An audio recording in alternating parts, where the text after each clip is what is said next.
नमस्कार मित्रों, the nationalist view के इस ताज़ा पॉडकास्ट में आपका स्वागत है। आज हमारे साथ हमारे विशिष्ट अतिथि हैं, खास मेहमान हैं Shri Krishna Anirudh Gautam ji.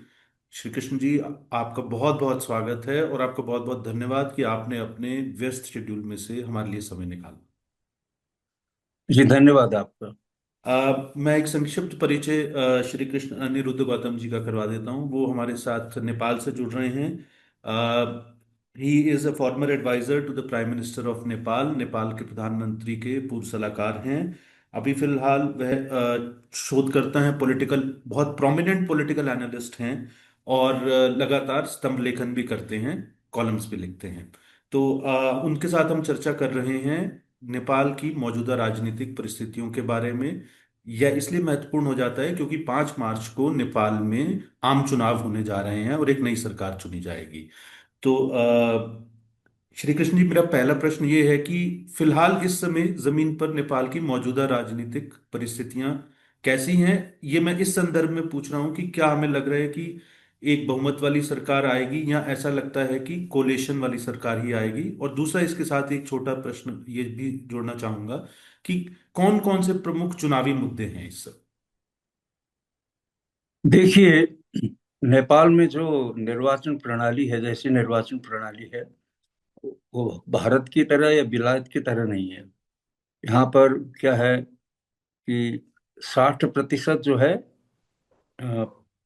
First pass the post के अंतर्गत होते हैं और 40% जो है समानुपातिक प्रणाली के अंतर्गत प्रोपोर्शनल रिप्रेजेंटेशन होता है। तो प्रतिनिधि सभा की जो संख्या है वो 275 है। तो उसमें 165 जो है एफपीटीपी, जो है फर्स्ट पास्ट द पोस्ट, उसके अंतर्गत चुनाव होते हैं, जो जैसे हिंदुस्तान में चुनाव होता है उसी तरह। लेकिन 110 जो है वो प्रोपोर्शनल रिप्रेजेंटेशन, पार्टियां जो है अपना नाम दे चुकी हैं। अब पार्टी को जो प्रतिशत मिलेगा उसी के अनुसार, उसी अनुपात में उसका प्रतिनिधित्व होगा। इसलिए नेपाल में काफी लंबे समय से ये बहस चलता रहा है कि इस प्रणाली के रहते किसी भी दल को, इस चुनाव प्रणाली के, इस निर्वाचन प्रणाली के रहते किसी भी दल को बहुमत मिलना असंभव है। किसी एक दल को बहुमत नहीं मिलेगा, यह पूर्व निश्चित है। इसलिए जो सरकारें बनेगी वो संयुक्त सरकार या गठबंधन सरकार, या जिसे कहते हैं कोलिशन गवर्नमेंट ही बनेगी। सो स्टेबिलिटी का एक नारा तो है कि हम स्टेबल गवर्नमेंट देंगे, लेकिन जिस प्रणाली के अंतर्गत यह चुनाव हो रहा है, इस चुनाव से वह संभव नहीं होगा। जो मुद्दे हैं अभी कुछ, जैसे करप्शन के विरुद्ध में मुद्दे हैं, और इनकम्बेंसी जो है, इनकम्बेंसी के विरुद्ध में है।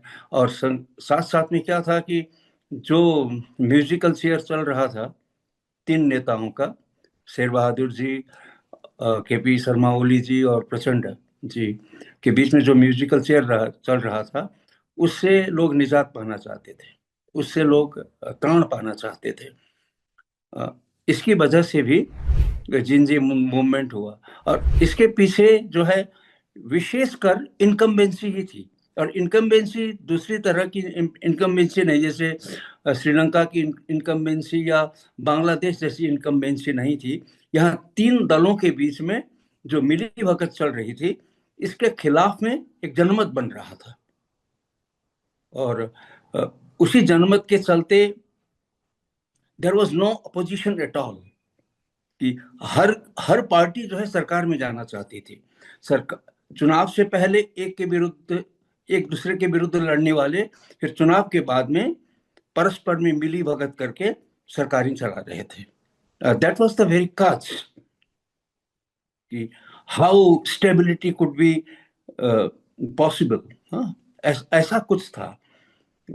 लेकिन जो आपकी जिज्ञासा है कि क्या इससे एक स्थिर सरकार, एक स्टेबल गवर्नमेंट दे पाएगा, इस प्रणाली के चलते मैं नहीं कह सकता कि संभव है। तो सर, मेरा दूसरा प्रश्न ये है कि हम थोड़ा सा जो मुख्य राजनीतिक पार्टी हैं, जरा उसके विषय में भी जो है वो चर्चा कर लेते हैं। जी और इसके साथ ही मेरा जुड़ा हुआ प्रश्न है, क्या ये चुनाव विचारधारा के आधार पर जो है वो लड़े जा रहे हैं? क्या ये एक वैचारिक जो है संघर्ष भी है वहां पर? तो जो नेशनल कांग्रेस, जो नेपाल कांग्रेस है, नेपाली कांग्रेस, और जो जी। राष्ट्रीय स्वतंत्र पार्टी है, और फिर यूएमएल है, तो कौन कौन से मेजर जो है वो प्लेयर्स हैं, और अभी उनकी मौजूदा, अगर आप संक्षिप्त में बता सकें कि क्या क्या उनकी परिस्थितियां हैं, कैसे हाउस, what are their strengths, what are their weaknesses, या बहुत चुनावी बहुत अच्छा। चुनावी चौसर पर जो है वो किस हाँ, तरीके से मौजूद है? आपका जो प्रश्न है बहुत अच्छा प्रश्न है।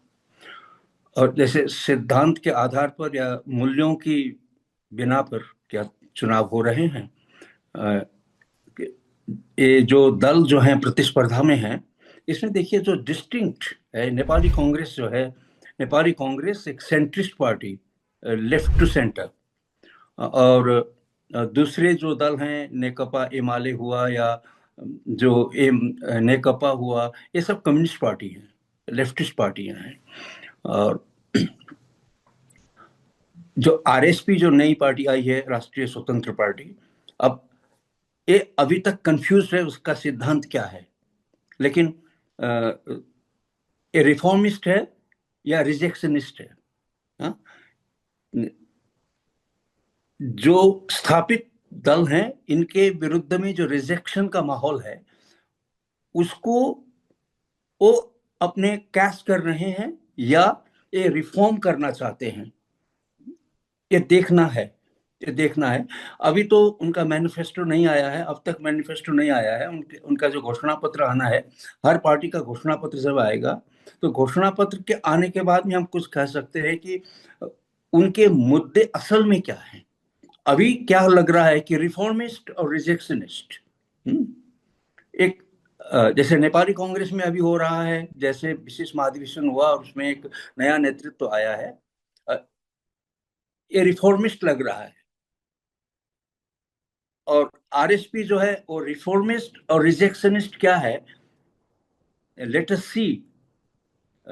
उनका जो मैनिफेस्टो आएगा, election manifesto, then we will analyse that.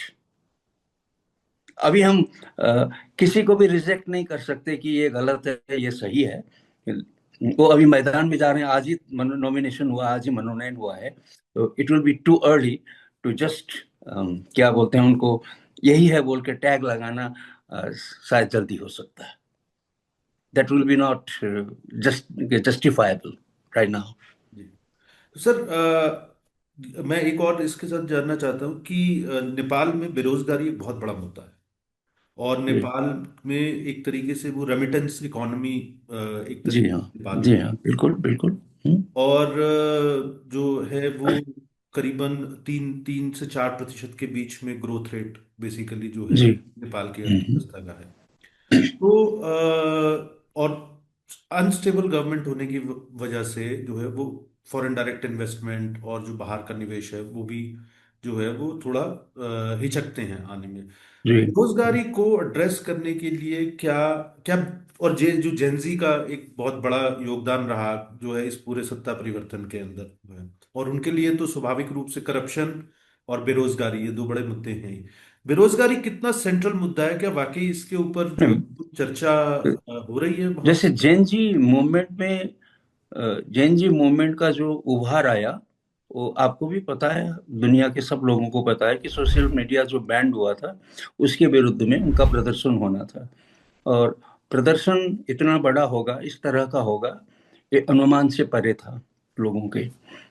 छोटा मोटा प्रदर्शन होगा और उसके बाद में लोग अपने अपने तितर बितर हो जाएंगे, ऐसा सोचा था शायद। लेकिन ऐसा हुआ नहीं। ऐसा नहीं हुआ, बहुत सारे लोग आ गए, क्योंकि इसमें और भी मुद्दे जुड़े हुए थे। और भी मुद्दे जुड़े हुए थे। जो गवर्नमेंट थी उस समय की, उस गवर्नमेंट ने उसका अंदाजा उसका नहीं था, उसको नहीं था। और उसने मिसहैंडल किया। तो सबको पता है कि दे मिसहैंडल द मूवमेंट। मूवमेंट का जो अंदाजा था उस समय के गवर्नमेंट को, वो अंदाजा वैसा माहौल नहीं है, इतना बड़ा नहीं होगा, दे वर थिंकिंग लाइक दैट, लेकिन ऐसा नहीं हुआ। सोशल मीडिया बैन के अगेंस्ट में प्रदर्शन हुए, लेकिन उसमें दूसरे मुद्दे जुड़े हुए थे। जैसे आपने कहा कि रोजगारी का मुद्दा था, रोजगारी से भी ज्यादा एंटी करप्शन, भ्रष्टाचार के विरुद्ध में वो मुद्दा था। जैसे मान लीजिए 8 सितंबर और 9 सितंबर को आपको थोड़ा अलग करके देखना पड़ेगा।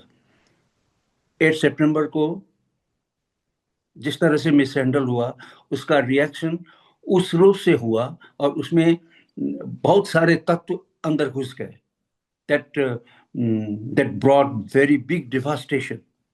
नेपाल के अंदर संभव मुझे लगता है इतना बड़ा डिवास्टेशन पब्लिक जो है अपराइजिंग की बदौलत कभी भी नहीं हुआ था।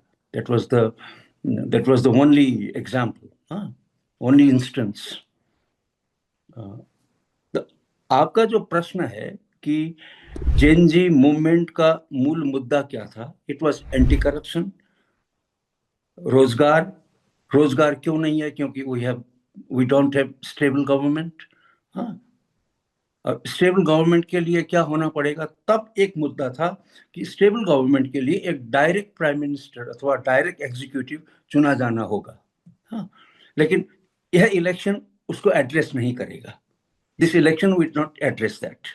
और जैसे पहले का जो इलेक्शन था उसी तरह का इलेक्शन होगा। और जहां तक मुझे लगता है, अभी मैं प्रेडिक्ट तो नहीं कर रहा हूं, लेकिन जो दिखाई दे रहा है इसमें मोर फ्रेगमेंटेड वर्डिक्ट विल कम।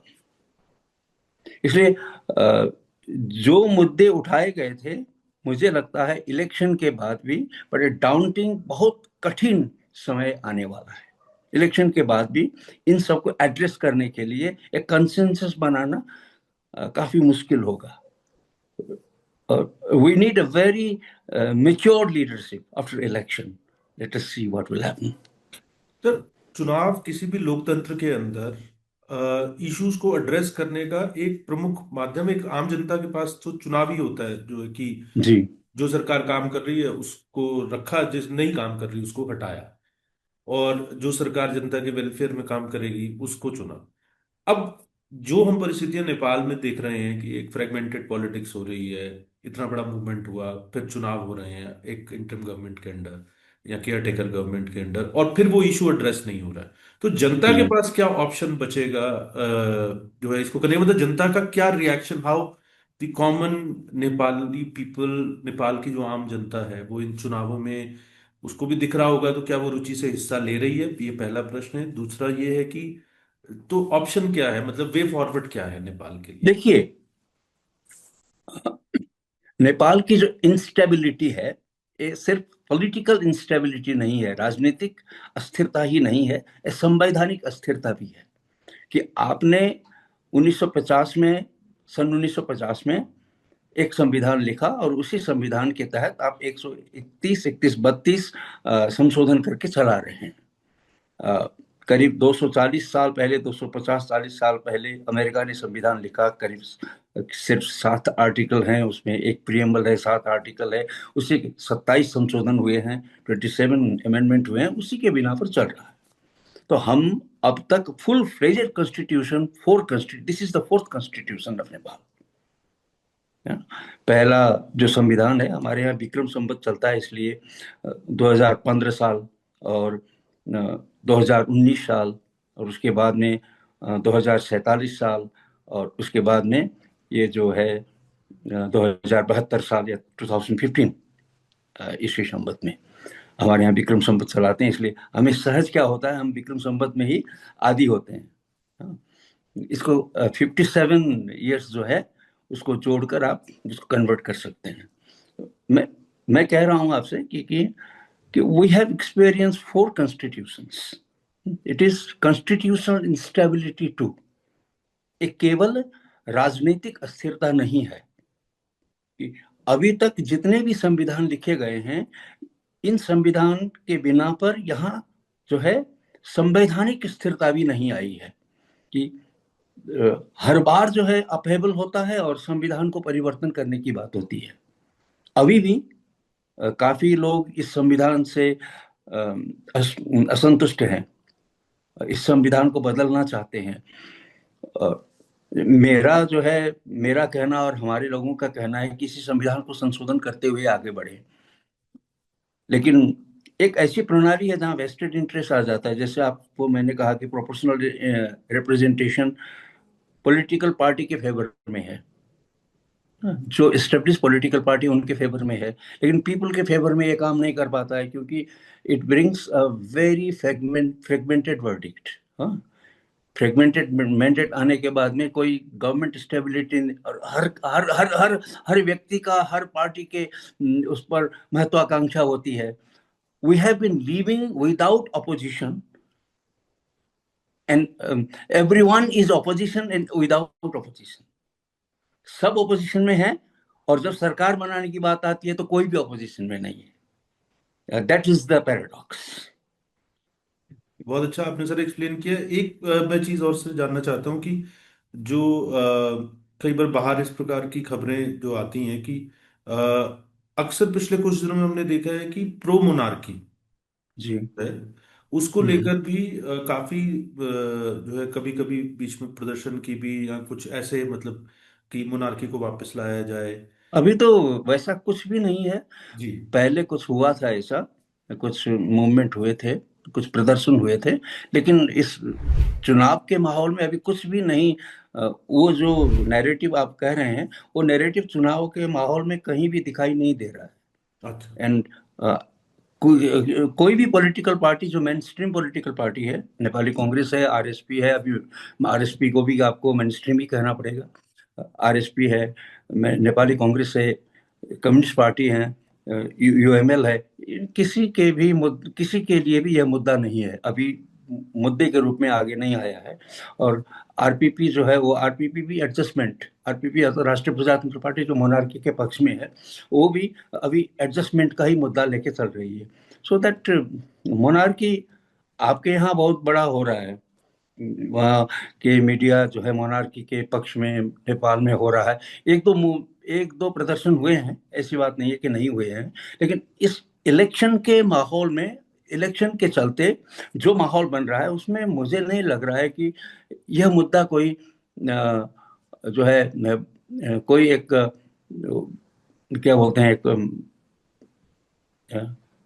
एक थ्रस्ट देने वाला जो मुद्दा है, वो मुद्दे के रूप में आ गया, ऐसा नहीं लगता। तो एक मेरा जो है वो अंतिम प्रश्न और है कि जी। नेपाल में चीन की बेल्ट रोड इनिशिएटिव के कारण एक बड़ी उपस्थिति है। चीन जी। की एक ये आद और वैचारिक रूप से जो नेपाल की कम्युनिस्ट पार्टी है वो एक समविचारी है जो है चीन की जो सीसीपी और नेपाल में जो कम्युनिस्ट मूवमेंट है और जो कम्युनिस्ट पार्टी। अब चीन की ये आदत है और ये एक पूरा उसमें ये इट्स अ प्रूवन फैक्ट जो है कि वो हर जगह पे बिहाइंड द सीन जो है वो एक पॉलिटिकल एस्टेब्लिशमेंट को अपने पसंद की पॉलिटिकल एस्टेब्लिशमेंट लाने की कोशिश करते हैं। चुनावों में इनडायरेक्टली इंटरफेयर करते हैं। उन्होंने यहाँ तक कि कनाडा के चुनावों में भी जो है वो इंटरफेयर किया उसके भी एविडेंस है।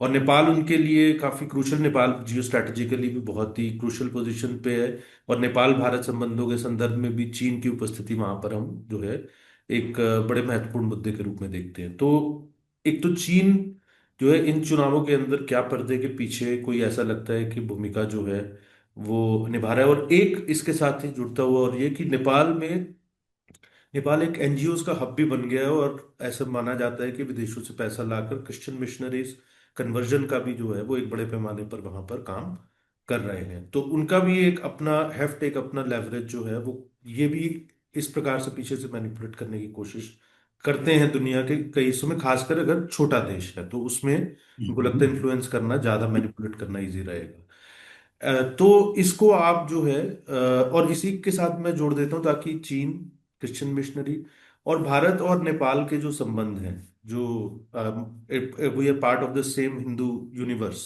बेसिकली जो है, हम्म। और जो हिस्टोरिकल टाइज हैं, सिविलाइजेशनल जी। टाइज हो तो नहीं। तो ये जो तीनों फैक्टर्स हैं, चीन, भारत और ये क्रिश्चियन मिशनरीज, ये क्या जी। चुनाव को प्रत्यक्ष या अप्रत्यक्ष रूप से प्रभावित कर रहे अप्रत्यक्ष रूप से प्रभावित करेंगे ही। ऐसी बात नहीं है कि नहीं करेंगे, इसको हम ये डिनाई नहीं कर सकते कि प्रभाव नहीं होगा। क्योंकि देखिए कि हमारा भारत के साथ जो है बॉर्डर जो है वी शेयर अराउंड 1800 किलोमीटर्स। हाँ, और चीन के साथ हम around 1400 1300 something 1400 around kilometre share करते हैं। नॉर्थन बॉर्डर स्पार्सली पॉपुलेटेड है उस तरफ का, और इतना ज़्यादा आवागमन भी नहीं होता है। बट स्ट्रैटेजिकली स्पीकिंग, हाँ, कि रणनीतिक हिसाब से, सामरिक हिसाब से अगर आप सोचते हैं तो मैं ये डिनाई नहीं कर सकता, इसको रूल आउट नहीं कर सकता कि उनका प्रभाव नहीं होगा। एक तो आइडियोलॉजिकल ब्रदरहुड वाले लोग भी यहाँ पर हैं, इसलिए आइडियोलॉजिकली भी थोड़ा इन्फ्लुएंस होना वाजिब होता है, मतलब वो उसके उसके बिना पर हम कह सकते हैं। लेकिन नेपाल में जो प्लूरल सोसाइटी जो है, नेपाल की सोसाइटी डाइवर्स और प्लूरल सोसाइटी है। हिंदू कंपोजिट है आइडियल के रूप में, या रिलीजियस आइडेंटिटी के रूप में हिंदू एक कंपोजिट आइडेंटिटी है। लेकिन इसके अंदर की जो डाइवर्सिटी है, प्लूरल डाइवर्सिटी है। और जिस तरह का सिस्टम उत्तर में है, हमारे नॉर्थ में है, उस सिस्टम को चाहे उस आइडियोलॉजी को मानने वाले लोग यहाँ नेपाल में हैं भी, तो भी मुझे नहीं लगता है कि उसका रेप्लिका यहाँ पर हो सकता है। That is very impossible. और थोड़ा बहुत अगर रेप्लिका होगा, कुछ इंस्पिरेशन हम लेंगे, तो that will be we will take inspiration from India, more inspiration from India than China. और तीसरी बात आप कह रहे हैं कि एक ग्लोबल जो सिनारियो जो है, कि ये जो कन्वर्शन वगैरह का जो है, आपके यहाँ भी है, हमारे यहाँ भी उसी तरह की समस्या है, कन्वर्शन की समस्या है। और कन्वर्शन जो है, मेरा थोड़ा क्रिटिकल व्यू है इसमें, कि नेपाल के जो मेजॉरिटी या कंपोजिट हिंदू कम्युनिटी जो है, इनको अपने अंदर में काफ़ी रिफॉर्म करने की ज़रूरत है। हमें हमें स्वयं को रिफॉर्म करने की ज़रूरत है और अकोमोडेटिव होने की ज़रूरत है। कि हम अभी तक उस तरह से अकोमोडेटिव हो नहीं पाए हैं। कि हिंदू कम्युनिटी जो है नेपाल का, जो कंपोजिट हिंदू कम्युनिटी है, इसमें जो क्या बोलते हैं, जो साइड में किनारे पर हैं जो लोग, उन किनारे पर जो लोग हैं, उन लोगों को हम साथ में लेकर नहीं चल पा रहे हैं। वो भारत में भी हो रहा है, वो हिंदुस्तान में भी हो रहा है, हमारे यहाँ भी वही हो रहा है। कि आपको, अगर आप नेपाल में देखेंगे आएंगे, तो आपको बड़ा अचंभा लगेगा कि इतने छोटे से इतने से भूगोल में इतनी डाइवर्सिटी है। और हमारे और आपके जैसे चेहरे वाले लोग भी हैं, और आपके नॉर्थ ईस्ट वाले जैसे लोग भी हमारे यहाँ पर पाए जाते हैं, और आपके जो हिमालय वाले जो लोग हैं, लद्दाख वाले जैसे लोग हैं, वैसे लोग भी यहाँ पाए जाते हैं।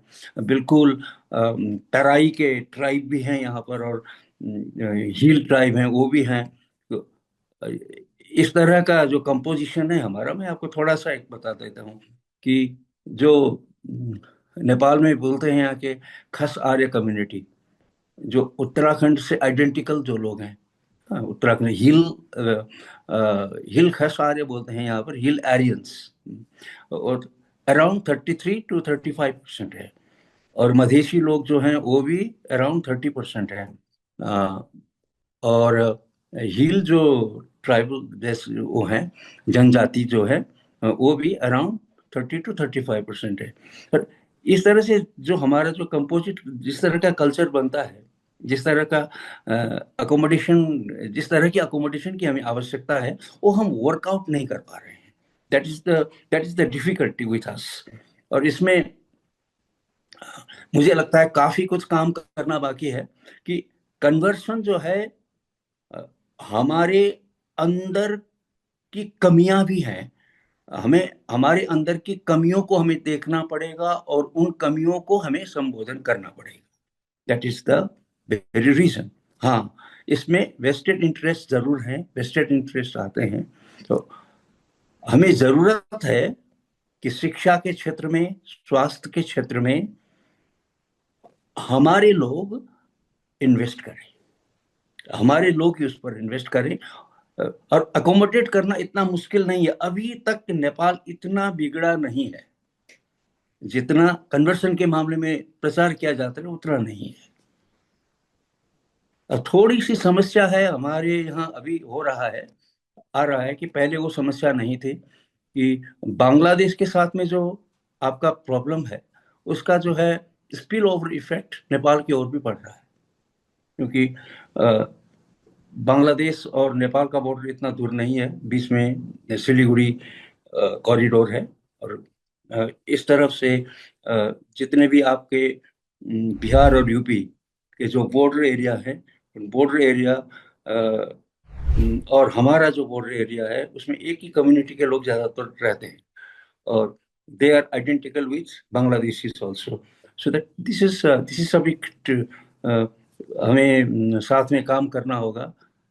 इसको कैसे प्रिवेंट किया जा सकता है, कैसे इससे बचा जा सकता है।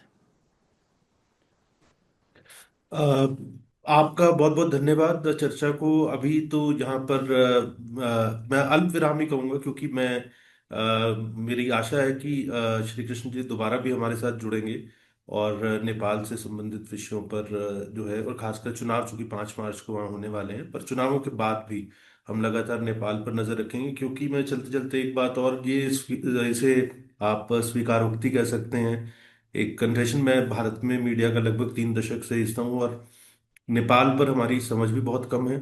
नेपाल को हम कवर भी बहुत कम करते हैं और नेपाल पे फोकस भी हम बहुत कम करते हैं।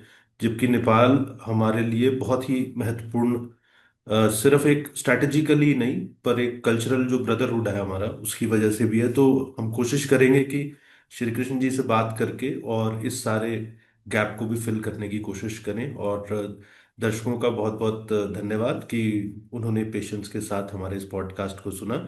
और जल्दी मिलेंगे नए विषय के साथ और चर्चा करेंगे। श्री कृष्ण जी, एक बार फिर से बहुत बहुत धन्यवाद। धन्यवाद, आपका बहुत बहुत धन्यवाद।